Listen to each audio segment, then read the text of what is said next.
Magandang gabi mga masters, bali ngayon po ay 4 na videos po ma-upload ko po sa aking YouTube channel. Tama nga mga masters, 4 na videos nga po ang ma-upload ko po. Yon, what's up mga masters, nandito na naman tayo sa panibagong araw, panibagong kabanata na naman ang pagsasama-samahan natin ngayon guys.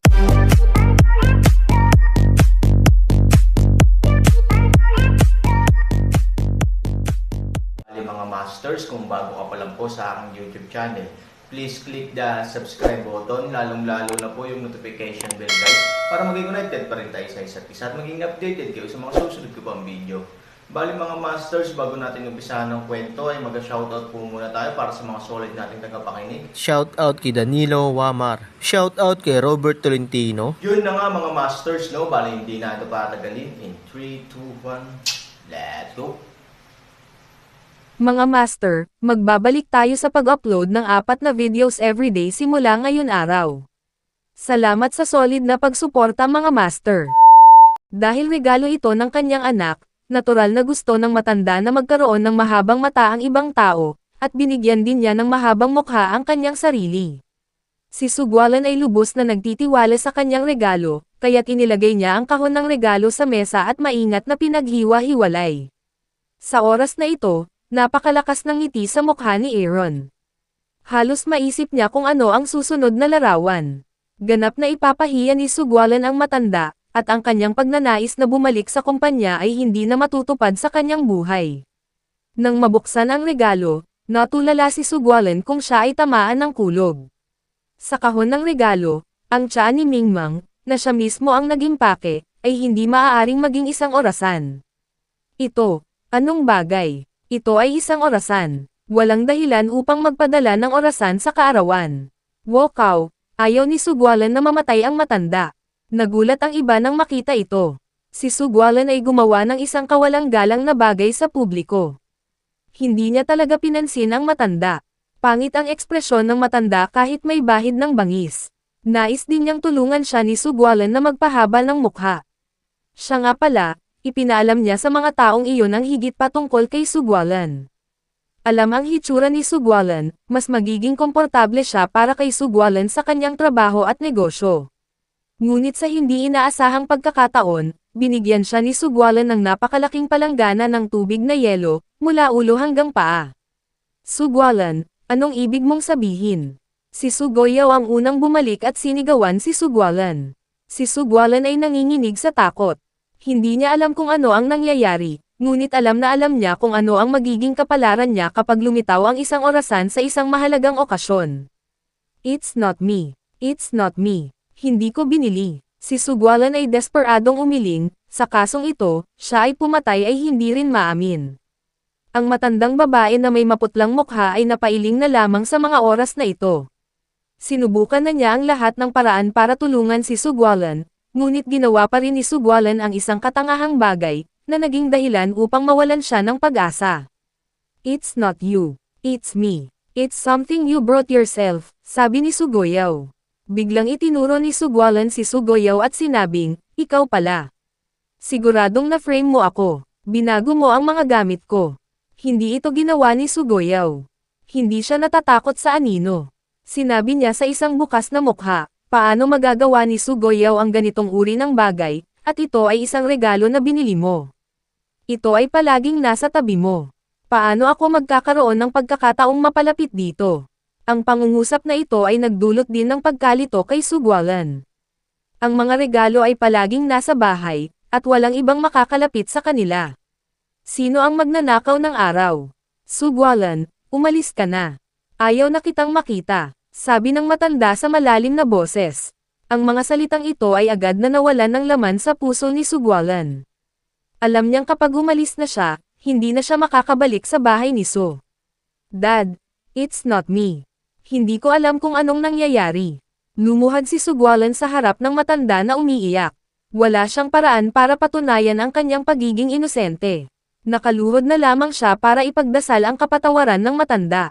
Ngunit sa harap ng napakaraming tao, paano nakababa ng entablado ang matanda? At alam niyang kapag nakalabas ito, biro lang sa kalye. Nasa mataas na posisyon ang matandang lalaki ngayon. Paano siya maaasar? Ang lahat ng ito ay sanhi ng Sugwelin. Umalis ka na dito. Galit na saway ng matanda. Sa oras na ito, biglang hinawakan ni Aaron ang kamay ni Ivory.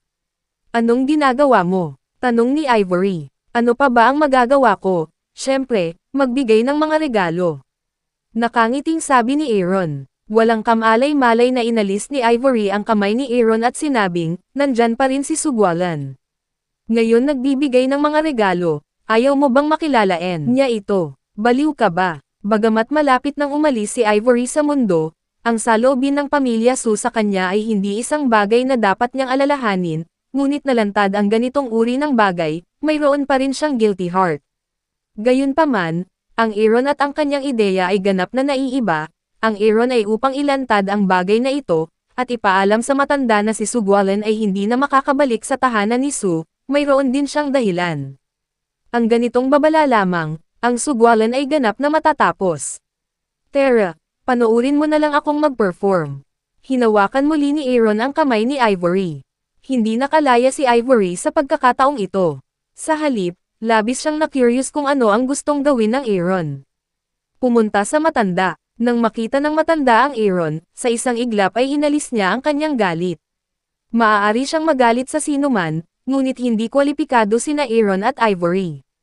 Lolo, tumawag si Ivory. Bumili ako ng ilang mga regalo para sa iyo noong tag-araw, ngunit kinailangan ito ng maraming enerhiya. Tingnan mo, sabi ni Aaron sa matanda. Tumango pa ang matanda, iba ang ugali nito. Nawala ang ganoong uri ng mataas na ranggo sa harap ng Aaron. Nang buksan ni Aaron ang kahon ng regalo, nabaliw ang Unyong Sobyet sa Lintan, ikaw pala. Ikaw ang nagbigay ng regalo ko. Bumili ako ng tsaa. Paano ito nasa iyong mga kamay? Ungol ni Sugwalan sa Aaron. Ang mga mata ni Sugwalan ay puno ng bangis, na parang papatayin niya si Hansani. Ngunit nang galit siyang lumakad papunta sa Aaron, nabulunan siya ng Aaron, at nahirapan siyang makakuha ng kalahating puntos. Ang mga bagay ay maaaring kainin ng walang pinipili, ngunit ang mga salita ay hindi maaaring sabihin ng walang pinipili. Sugwalan, alam mo ba kung anong uri ng mga pagbabago ang gagawin ko sa pamilyang Su? Malamig na sabi ni Aaron. Dahil dito, nataranta ang lahat ng bisita sa eksena. Si Aaron ay napakabata. Ano ang kanyang opinyon sa pagpapabuti ng pamilya Su? Mahirap bang sabihin na pinapahalagahan pa rin ng pamilyang Su ang kanyang opinyon? Sino itong batang ito? Ang ingay niya. Hindi niya akalain na seseryosohin siya ng pamilyang Su. Hehe. Ngayon ang Su family ang unang business family sa Yuncheng. Maliban sa Fengchen Company, sino pa ang kailangang bigyang pansin ng pamilya Su? Talagang lampas sa kakayahan niya ang binatang ito. Maraming tao ang nagsimulang magsalita sa mahinang boses. Sa kanilang opinyon, ang mga salita ni Aaron ay hindi malinaw tungkol sa kanyang timbang. Ngunit ang matandang lalaki ng pamilya Su ay natakot matapos marinig ang mga salitang ito. Hindi ba dahil sa Aaron kaya ang pamilyang Su ay maaaring makipagtulungan kay Feng Chen? Kung mayroon siyang anumang hindi kasiyahan sa pamilyang Su, malamang nakanselahin ni Feng Chen ang pakikipagtulungan anumang oras. Siguradong hindi ito ang resulta na gustong makita ng matanda. Hindi madaling makamit ang katayuan ngayon. Kapag nawala si Feng Chen, babagsak muli ang pamilyang Su. Kaya naman gumawa ng hakbang ang matanda na ikinagulat ng buong audience. Pagkatapos maglakad sa harap ni Sugwalan, sinampal siya ng matanda sa mukha at galit na pinagalitan, Sugwalan, maling regalo ang inihanda mo. Ang pamilyang Su ay ganap na sisirain ang relasyon sa iyo hinding-hindi mo nagugustuhing bumalik sa pamilyang Su sa iyong buhay. Sa publiko, walang babalikan ang matanda na sabihin ang mga katagang ito, na nagpapakita na siya ay may matatag na puso. Maaari itong ituring bilang pagsasabi sa labas ng mundo na mula ngayon, si Sugwalan ay hindi na miyembro ng pamilyang Su. Tatay, itay, huwag, ang regalo ko ay ipinagpalit niya talaga, hindi ako nagsinungaling, hindi talaga ako nagsinungaling, kung hindi ka naniniwala, kumulog ang langit, kung magsinungaling ako, kumukulog ang langit. Si Sugwalan ay tumingin sa matanda ng may gulat, umaasa na mababawi ng matanda ang mga salitang iyon. Kung wala ang pamilyang Su, si Sugwalan ay parang basura. Bukod dito, ang pagsasabi nito sa harap ng buong komunidad ng negosyo sa Yuncheng ay halos putulin ang buhay ni Sugwalan sa Yuncheng, kaya napakalinaw ni Sugwalan tungkol sa malalang kahihinatnan ng bagay na ito. Tanga ba ang matanda? Syempre hindi. Naniwala siya sa sinabi ni Sugwelin. Kung tutuusin, gaano man katanga si Sugwalan, hindi niya kayang magbigay ng ganoong bagay tulad ng mga orasan sa harap ng napakaraming tao sa kanyang kaarawan. Pero kahit alam natin ang totoo, ano ang magagawa natin? Dahil sadyang inayos ito ni Aaron, ipinapakita nito na ang katapusan ni Sugwalan ang gusto niya.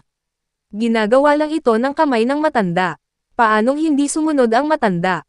Para sa kinabukasan ng buong pamilyang So, ang matanda ay maaari lamang isakripisyo si Sugwalan, na isang sapilitin at walang magawang hakbang. Hanggang ngayon, gusto mo pa bang manayre ng tao, o wala kang pagsisisi? Malamig na sabi ng matanda. Gustong umiyak ni Sugwalan ng walang luha. Gusto niyang bumalik sa tahanan ni Su sa pagkakataong ito. Paano niya pipiliin ang Reg Along ito para mamatay? Bukod dito, hindi naisip ni Sugwalan na ang kanyang regalo ay ipapalit ng Aaron. Sa oras na ito, hindi na ito makita ng matandang babae. Lumapit siya at sinabing, "Tanga ka ba? Anak mo rin si Sugwalan. Sa ganoong mahalagang araw, sa tingin mo ba ay tanga siya para bigyan ka ng ganito? Halatang halata na na-frame siya na, kaya mo, hindi mo ba nakikita?" Sa sandaling ang matanda ay handa nang magsalita, siya ay naunahan ng Aaron, makinig sa kung ano ang ibig mong sabihin, naniniwala ka ba sa kanya, at naniniwala din na ginawa ko ito. Noong panahong iyon, nakita ng Aaron na peke ang tiyan ni Su Haichao, at natikman din ito ng matandang babae. Gayunpaman, ang eccentricity ng matandang babae ang nagtulak kay Su Haichao na magtago. Ang insidenteng ito ay palaging nagpaparamdam sa Aaron ng labis na pagkasuklam. Ngayon, sa wakas ay nagawa na niyang tretuhin si Su Haichao sa sarili niyang paraan. Sino pa bang gagawa niyan kundi ikaw? Tanong ng matandang babae. Aaron mga kamay ng isang pagwiwisik, sinabi, mayroon ka bang anumang ebidensya? Mukhang nahihiya ang matandang babae. Kung may ebidensya man, hindi na niya kailangang maghintay hanggang ngayon. Patunayan sana niya na ginawa ito ng Aaron. Nang makitang hindi nagsalita ang matandang babae, nagpatuloy si Aaron, dahil walang ebidensya, binabalangkas mo rin ako. Mukhang medyo napalaki ang pamilyang So kamakailan. Mahirap makitang masyadong mataas ang iyong katayuan, para ma-frame mo ang mga tao ng walang dahilan. Lalo pang nataranta ang mga pumupunta sa birthday party. Ngayon pa lang ay natarante na sila sa pag-atake ng matanda kay Sugwalan, dahil halatang tinutulungan ng aksyon ng matanda ang binatang ito na nagngangalang Aaron, pero ano ang nararapat niyang tulungan? Higit pa rito, makikita ng mga taong may malinaw na mata na hindi si Sugwalan ang may kagagawan nito, ngunit ang matanda ay kailangang magpanggap na sadyang nalilito. Ano ang dahilan niyan? Mahirap bang sabihin na ang pagkakakilanlan ng binatang ito ay talagang nakakatakot sa pamilya So? Maraming tao ang nabigla sa ideyang ito. Sa eksena, maliban sa pamilyang So, 2 tao lang ang nakakaalam ng katotohanan, iyon ay, Chan Changsheng at Tian Honghui. Alam niya ang pagkakakilanlan ni Aaron, kaya alam niya ang takot ni So. Ang dahilan kung bakit nabubuhay ang pamilyang So ngayon ay dahil sa Aaron. Hindi mahalaga kung ang bagay na ito ay nakabalangkas o hindi, ngayong dumating na siya sa yugtong ito, ang matandang lalaki ng pamilyang So ay mayroon lamang isang pagpipilian. Kailangan niyang ilagay ang itim na palayok sa ulo ni Sugwalan. Maliban na lang kung gusto niyang sirain ang kinabukasan ng pamilyang So, kung hindi, hindi niya maiisip na ginawa ito ng Aaron, tatay, tila gustong putulin ni Aaron si Sugwalan. Tumabi si Tian Honghui at sinabing, may mga tanong ka ba? Kailangan mo pa akong tanungin ng ganoon kasimpleng bagay. Sabi ni Chan Changsheng na lalo siyang hindi nasisiyahan sa kanyang anak. Ipinagkanulupa ni Tian Honghui ang Aaron, kaya halos gusto ni Chan Changsheng na patayin ang anak na hindi karapat-dapat. Sa Cloud City ngayon, halos lahat ay malapit na nauugnay kay Han Sanchen. Sa negosyo ngayon sa Cloud City, tinatakpan ni Han Sanchen ang langit at gusto siyang ipagkanulo. Sa pananaw ni Tian Changsheng, ito ay isang napakatangang gawa, hindi ko lang maintindihan kung bakit. Kwalipikado ba si Sugwalan na banta siya? Curious na sabi ni Tian Honghui. Si Sugwalan ay minor role lang ng Su family, habang si Han Sanchen ang boss ng Feng Chen. Ibang-iba ang identity nila kaya worth it ang design ni Han Sanchen. Mahirap intindihin ni Tian Honghui. Yun na nga mga masters, no? Bali panibagong kabanata na naman yung natapos natin ngayong gabi. Muli, maraming salamat po.